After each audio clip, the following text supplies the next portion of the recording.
The sound of platinum snapping is quieter than you would think, but on that Sunday morning it sounded like a gunshot. My 16-year-old niece Madison did not even look at me. She was live streaming to her followers. She had snatched the vintage bracelet right off my wrist, holding it up to the camera and calling it tarnished junk. When it did not fit over her hand, she did not unclasp it. She yanked. The delicate safety chain sheared off and 80 years of history clattered onto the patio stones. My brother Ryan sipped his mimosa. My sister-in-law Tiffany did not even look up from her ring light. Madison giggled. Oops. Garbage anyway. Nobody moved. Nobody apologized. They thought it was just jewelry. They did not know it was the only reason they still had a roof over their heads. Before we see exactly how much that joke cost her, drop a comment and let me know where you are listening from right now. I want to see who is part of our community today. I picked up the pieces of the bracelet from the cold stone. The platinum felt heavy in my palm, a dead weight where a pulse used to be. Above me the brunch continued. My sister-in-law Tiffany was busy adjusting the angle of her ring light, complaining that the shadows were ruining her aesthetic. My brother Ryan was topping off glasses, laughing at a joke he had heard 1,000 times, playing the part of the successful provider in a house he could not actually afford. This house was a stage set. The sprawling garden, the imported marble countertops, the lease on the luxury SUV in the driveway. It was all a performance of perfection, funded by credit cards they maxed out and bailouts they never acknowledged. And I was the backstage crew. I was Natalie, the plain archivist, the historian who spent her days in dust and silence. To them I was boring. I was the spinster sister-in-law who wore sensible shoes and drove a 6-year-old sedan. I was tolerated because I was useful. I stood up, sliding the broken metal into my pocket. I did not scream. I did not flip the table. A younger version of me would have cried, begging them to understand the sentimental value of what Madison had just destroyed. But the woman standing on that patio felt something else entirely. It was a cold, clinical clarity. For years I had asked myself why I stayed. Why did I pay their property taxes when they faced foreclosure? Why did I cover the cost of their emergency vacations? Why did I secretly wire $60,000 a year to the elite music conservatory so Madison could play the violin, all while they mocked my frugality? I used to call it kindness. I used to tell myself I was the glue holding the family together. But as I looked at Tiffany, who was now editing the footage of my humiliation for her story, I realized the truth. It was not kindness. It was the invisible chain of the survivor. When you grow up as the one who fixes things, you start to believe that your only value lies in your utility. You believe that love is a transaction. If you pay the bill, they will love you. If you solve the crisis, they will respect you. You wear the chain willingly because you are terrified that without it you are nothing. It is a prison you build for yourself, brick by brick, check by check. I had spent 31 years believing that if I just endured enough disrespect, eventually I would earn a seat at the table. I thought my silence was dignified. I thought my invisible support was noble. But looking at Madison, who was already bored and scrolling through her phone, I realized I had not been noble. I had been an enabler. I had taught them that I was a natural resource to be mined, not a person to be respected. They did not see a sister or an aunt standing there. They saw an appliance. And when an appliance breaks, you do not apologize to it. You kick it. Tiffany glanced at me, waving a dismissive hand. Don't look so tragic, Nat. It looked old anyway. You can probably get a few bucks for the scrap metal. I looked at her. I looked at the house my money had saved. I looked at the child my money was educating. The chain around my neck didn't snap. It simply dissolved. I am leaving, I said. My voice was quiet, barely a whisper over the music. Ryan didn't even turn around. Okay, see you next week. Don't forget Mom's birthday gift. I walked through the sliding glass doors past the kitchen island, where the unpaid bills were usually hidden in a drawer, and out the front door. I got into my car. I didn't slam the door. I closed it gently. The silence inside the vehicle was heavy, but it wasn't empty. It was the sound of a contract expiring. The drive home was a blur of asphalt and adrenaline. I did not speed. I did not run red lights. I drove with the terrifying precision of someone who has just realized they are holding the detonator. When I walked into my apartment, the air was still and cool. It smelled of old books and lemon polish, a sharp contrast to the suffocating perfume of Tiffany's garden party. I set my keys on the counter. I made a cup of Earl Grey tea, watching the steam rise in the quiet kitchen. My hands were steady. I carried the mug to my small desk in the corner of the living room and opened my laptop. The screen glowed to life, illuminating the stacks of archival boxes that lined the walls. This was my life, quiet, orderly, and secretly incredibly expensive. I logged into my banking portal first. Then I opened a new spreadsheet. I called it the Ledger of Ghosts. For the first time in years, I started typing out the numbers I had kept hidden in my head. The mortgage payments for Ryan's first house when he lost his job, $42,000. The loan for Tiffany's boutique that went bankrupt in 6 months, $25,000. The down payment on their current showcase home listed as a gift so they could qualify for the loan, $80,000. I stared at the numbers. They were staggering. Tiffany and Ryan walked around like royalty, posting photos of their luxury lifestyle, judging my sensible clothes and my 10-year-old car. But their kingdom was built on a foundation of my money. It was the illusion of power of the empty wallet. They believed that spending money made them powerful. They believed that consuming made them important. But real power isn't about what you spend. It is about what you control. And I controlled everything. I logged into the donor portal for the Elite Music Conservatory. My username was anonymous, just a series of numbers known only to the board of directors. I navigated to the active scholarships page. There it was, the Madison H. Artistic Merit Grant. $60,000 a year, fully funded by an anonymous benefactor, me. I had set it up 3 years ago when Madison first showed promise. I wanted her to have the best. I wanted her to have the opportunities I never had. I wanted to believe that if I gave enough, eventually they would see me. But they didn't see the donor. They just saw the free ride. They assumed the money came from the school, from the universe, from their own inherent specialness. They never once asked how a mediocre student with a bad attitude secured one of the most prestigious grants in the country. I looked at the broken bracelet sitting next to my laptop. The jeweler had told me years ago it was worth $21,000, but its value wasn't in the metal. It was in the history. It was a symbol of dignity that had survived decades only to be snapped by a teenager who thought value was measured in likes. Madison's tuition for 3 years was $180,000. The bracelet was $21,000. The math was simple. They had destroyed something precious to me because they thought I was cheap. They thought I couldn't afford nice things. They didn't realize I couldn't afford nice things because I was buying their entire lives. I moved my cursor to the Manage Funding tab. My finger hovered over the trackpad. I didn't feel guilty. I didn't feel sad. I felt the cold, hard weight of a balance sheet finally zeroing out. I clicked Cancel Recurring Transfer. A confirmation box popped up. Are you sure you want to revoke this grant? This action is immediate and may affect the student's enrollment status. I clicked Yes. The screen refreshed. Status inactive. Funding withdrawn.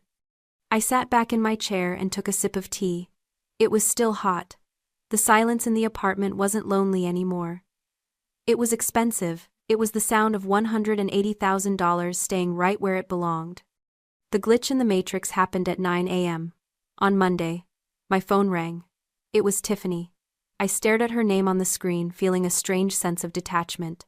She never called me on Mondays. Mondays were for her momfluencer content planning. I answered, keeping my voice neutral. Hello, Tiffany. She didn't even say hello. Nat, thank God you picked up. We have a crisis. The conservatory just called Ryan.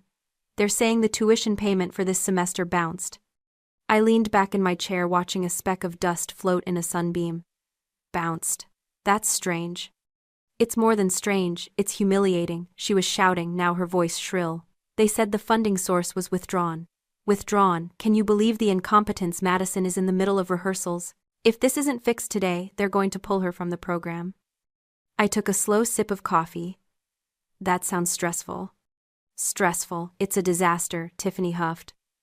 Look, Ryan is useless with this stuff and I'm swamped with a brand deal. Since you work in archives and know how paperwork works, can you call them use your professional voice. Tell them it's obviously a clerical error and they need to reinstate it immediately.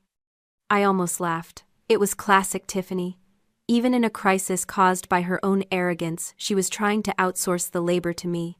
She didn't think for a second that the money was actually gone. To her, money was just something that existed like air. It was a resource she was entitled to. The idea that someone had deliberately taken it away was impossible. I can't call them Tiffany, I said calmly. I'm not a guardian. They won't speak to me. Just pretend, she snapped. Say you're her. I don't know her business manager. Just fix it, Natalie. We don't have time for this nonsense. I'm sure the donor has their reasons, I said. My voice was level, devoid of the panic she expected. Reasons? What reasons? Madison is a prodigy. This is just some jealous bureaucrat trying to sabotage her. Probably someone who saw her live stream yesterday and got envious of her lifestyle. The irony was so thick I could taste it. She was right. It was about the live stream, but not because of envy, because of exposure. She had exposed their cruelty to the one person who mattered. I can't help you, Tiffany, I said. You'll have to handle this one yourselves. I hung up before she could scream again. I turned my phone to silent. The silence that followed wasn't empty. It was heavy with the knowledge of what was coming. They were about to hit the wall of reality, and for the first time in their lives, I wasn't going to be there to put a pillow between them and the impact. The denial phase lasted exactly 48 hours. By Wednesday, it had curdled into victimhood. Tiffany posted a video to her Instagram story. She was crying, filtering herself in black and white to look more tragic. Guys, I am literally shaking right now, she whispered into her phone. Some jealous family members are trying to sabotage Madison's future. They hacked the scholarship portal. It's so sad that people can't stand to see a young girl shine. I watched it from my desk at the museum, feeling a strange mix of amusement and disgust. She wasn't asking for help. She was weaponizing her audience. She wanted sympathy, not solutions. Then my phone buzzed. It was Madison. Aunt Nat, Mom says you won't fix the glitch. Seriously, I need a new violin bow for the showcase. And since you're being weird, you owe me. The bracelet was junk, but I looked it up and Cartier has a love bracelet that's like, okay, buy me that and we're even. I stared at the message. We're even. She had broken an heirloom, lost a scholarship, and she thought I owed her. The entitlement was breathtaking. It wasn't just a flaw. It was a worldview. I didn't reply. Instead, I opened a new document on my work computer. I typed a formal header, to the Board of Directors, Elite Music Conservatory. I wasn't just an anonymous donor. In my capacity as a historian, I had spent 5 years archiving the original compositions of the conservatory's founder. I had uncovered lost symphonies, restored brittle manuscripts, and curated the exhibit that brought them international acclaim. I was a silent partner in their legacy. I wrote with precision. I detailed the terms of the Madison H. Artistic Merit Grant. I cited the clause regarding donor code of conduct, specifically the section on integrity and respect for historical preservation. I attached a photo of the broken bracelet next to the founder's original handwritten letter, gifting it to my grandmother. This student, I wrote, has demonstrated a flagrant disregard for the very history this institution is built to protect. By destroying a piece of the founder's personal legacy for social media clout, she has violated the spirit of this grant. Therefore, I am exercising my right to permanently revoke funding. This decision is final and irreversible. I hit send. 10 minutes later, I received a reply from the chairman of the board. Dear Miss Natalie, we are horrified. We had no idea of the connection. The revocation is processed immediately. We will also be reviewing her enrollment status pending a conduct hearing. Thank you for your continued dedication to our history. I closed my laptop. The shift was complete. I wasn't just the aunt anymore. I wasn't the doormat. I was the archivist. I had curated their rise, and now I had curated their fall. The silence on my phone was no longer waiting. It was loading. The jewelry shop wasn't in a strip mall. It was tucked away in the historic district, behind a heavy door that buzzed when you pressed the intercom. The air inside smelled of metal polish and quiet concentration. Mr. Abernathy, a man who had spent 60 years staring into the hearts of diamonds, adjusted his loupe as I laid the broken pieces of the bracelet onto the velvet pad. Platinum, he muttered, his voice raspy. Mid-century Art Deco. Exceptional craftsmanship. You don't see latches like this anymore. They were designed to hold forever. He picked up the snapped safety chain with tweezers, turning it under the harsh light. This wasn't wear and tear, he said, looking up at me over his spectacles. This was violence. Someone pulled this with significant force. I know, I said. He didn't answer immediately. He picked up the main band, the one Madison had called tarnished junk, and tilted it. He paused. He squinted. Then he let out a sharp intake of breath, a sound so loud in the quiet room that I flinched. Miss Natalie, he said, his voice dropping to a whisper. Do you know the provenance of this piece? It was my grandmother's, I said. She left it to me. She said it was special, but she never said why. Mr. Abernathy beckoned me closer. I peered through the magnifier. On the inside of the band, etched in script, so microscopic, it looked like a scratch to the naked eye, was an inscription. To Eleanor. For the music that saved me. H. V. 1948. My blood ran cold. H. V. Heinrich von Statten, the founder of the elite music conservatory. The man whose statue stood in the courtyard where Madison dreamed of playing. The man whose original scores I had spent the last 5 years restoring in the archives. Your grandmother, Mr. Abernathy said softly, was Eleanor Vance. She wasn't just a patron, he said, his eyes wide with reverence. She was his first cellist. When the war ended, she helped him smuggle his compositions out of Europe. He had this commissioned for her. It's not just jewelry, Miss Natalie. This is a relic. It belongs in a museum. I stared at the broken metal. The irony was suffocating. Madison, in her quest for viral fame and shallow validation, hadn't just broken a bracelet. She had desecrated a piece of history directly linked to the very institution she was desperate to join. She claimed to live for music, yet she had literally snapped the legacy of the man who built her world, all because it wasn't shiny enough for TikTok. Can you repair it? I asked, my voice steady though my mind was racing. I can, Mr. Abernathy said solemnly. I can fuse the platinum, but the scar will remain. Metal has a memory.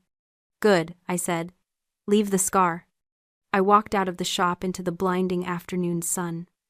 I felt heavier but also sharper. Before this moment, my decision to pull the funding had felt like justice. Now it felt like duty. Madison didn't just lack gratitude, she lacked the fundamental reverence required to be an artist. She was a vandal in the temple of music. I took out my phone. There were 12 missed calls from Ryan. A text from Tiffany popped up. We need to talk. Now. I didn't reply. I didn't need to talk. I had the truth in my pocket, and it was heavier than platinum. The twist wasn't that I had the money. The twist was that I held the history, and history, I knew better than anyone, has a way of burying those who don't respect it. The phone buzzed again. We're coming over. I smiled. Let them come. I was ready. The ambush happened at 6 p.m. on Thursday. I was sitting in my living room reading a book on music theory, enjoying the quiet hum of my paid-off apartment. Then a pounding on the door shattered the peace. I looked through the peephole. It was Ryan, Tiffany, and Madison. They looked frantic. Ryan was pacing. Tiffany's makeup was smudged. Madison looked sullen, her arms crossed, clearly dragged there against her will. I opened the door. I didn't invite them in. I stood in the doorway, blocking their path. Can I help you? Help us! Ryan exploded, pushing past me into the living room. Natalie, are you insane? We just got a letter from the conservatory. They're giving us 48 hours to pay $60,000 or Madison is expelled. Tiffany was right behind him, her voice trembling. They said the donor withdrew funding due to ethical violations. Ethical violations, can you believe the nerve? We need that money, Nat. You have to loan it to us. Just until Ryan's next commission comes in. Madison slumped onto my sofa without asking, kicking her shoes off onto my clean rug. It's so unfair, she muttered. I didn't even do anything. I watched them. The panic. The entitlement. The complete lack of self-awareness. They still thought this was a negotiation. They still thought I was the safety net. I can't loan you the money, I said quietly. Of course you can, Ryan shouted. You have savings. You live like a nun. We're family, Natalie. You can't let Madison's future be destroyed because of some clerical error. It wasn't a clerical error, I said. I walked over to my desk. I picked up a single sheet of paper, the printed confirmation of the withdrawal. I held it out to Ryan. What is this? He snapped, snatching it from my hand. Read the signature line, I said. He scanned the document. His eyes stopped at the bottom. His face went pale. He looked up at me, then back at the paper. Donor signature Natalie Vance. You, Tiffany whispered. You were the donor. For 3 years, I said. $180,000. Paid quarterly. Anonymous. But why? Ryan stammered. Why didn't you tell us? Because I wanted Madison to succeed on her own merit, I said. And because I knew if you knew the money came from me, you wouldn't respect it. You'd treat it like everything else I give you, expected disposable owed. Tiffany sank onto the arm of the sofa. But you canceled it. Because of the bracelet. Not just the bracelet, I said. Because of the disrespect. Because of the entitlement. Because you stood there and watched your daughter destroy something precious to me for internet clout and you didn't even tell her to apologize. Madison looked up, her eyes narrowing. It was just an old bracelet, Aunt Nat. God, get over it. It wasn't just a bracelet, I said, my voice cutting through the room like a scalpel. It was a gift from Heinrich von Statten. The name hung in the air. Even Madison, with her limited attention span, knew that name. It was etched in gold above the entrance to her school. He gave it to my grandmother in 1948, I continued. He called her the woman who saved his music. When you broke that safety chain, Madison, you didn't just break jewelry. You snapped a direct link to the founder of the very institution you're begging to attend. You desecrated his legacy. Ryan looked like he was going to be sick. Tiffany covered her mouth with her hand. Madison's mouth fell open, the sullen defiance finally cracking. You knew, Madison whispered. I'm a historian, I said. It's my job to know, and it was my job to protect that legacy from people who don't understand its value. The silence in the room was absolute. The power dynamic had shifted so violently I could almost feel the air pressure change. They weren't the successful family demanding help from the poor aunt anymore. They were vandals standing in the home of their patron, and the bill had finally come due. Tiffany was the first to break. She burst into tears, but they weren't the pretty filtered tears she staged for Instagram. They were ugly, desperate sobs. She grabbed my hand, her nails digging into my skin. Please, Nat. You can't do this. It is Madison's dream. She is just a child. You can't punish a child for being silly. I pulled my hand away. Silly. Breaking a stranger's property is silly. Desecrating a historical artifact because it doesn't match your outfit is character rot. Ryan stepped forward, looking haggard. Natalie, please. We will pay you back. I swear. Just reinstate the scholarship. If she gets kicked out now, she will never get into Juilliard. Her life will be over. Her life won't be over, I said. It will just be different. It will be earned. I looked at Madison. She wasn't crying. She was staring at the floor, her face burning with a mix of shame and fury. I am not destroying her future, Ryan, I said, my voice soft but unyielding. I am saving it. They looked at me confused. If I bail her out now, I continued, if I let her believe that she can smash history and treat people like garbage without consequence, she will grow up to be a monster. She will have talent, yes, but talent without character is worthless. It is a house built on sand. I walked to the door and held it open. The cool evening air rushed in, clearing the stifling atmosphere of entitlement. I am planting a seed, I told them. It is a hard seed and it is going to be bitter to swallow. But maybe 10 years from now, when Madison holds something precious in her hands, she will remember the sound of that platinum snapping, and she will treat it with respect. That is the only scholarship I have left to give. They left in silence. No one slammed the door this time. They walked out into the hallway like ghosts carrying the weight of a reality they could no longer deny. 3 weeks later, I picked up the bracelet from Mr. Abernathy. The repair was masterful, but the scar was there, a thin silver vein running through the platinum where the safety chain had been fused back together. I slipped it onto my wrist. It felt different now, heavier, realer. It wasn't just a grandmother's gift anymore. It was a battle scar. Madison was withdrawn from the conservatory. Ryan and Tiffany couldn't come up with the $60,000. She is attending the local public high school now. I heard from a mutual friend that she sold her expensive violin bow to pay for repairs on her own phone screen when she dropped it. It's a start. I sat in my living room as the sun went down, the golden light hitting the stacks of archival boxes. My phone was silent. The bank account was full. The invisible chain was gone. I wasn't the aunt who paid for everything anymore. I was just Natalie, and for the first time in my life, the silence wasn't waiting for permission. It was peace. If you have ever had to cut off a hand that was hurting you just to save your own peace, share this story. You never know who needs permission to finally say enough.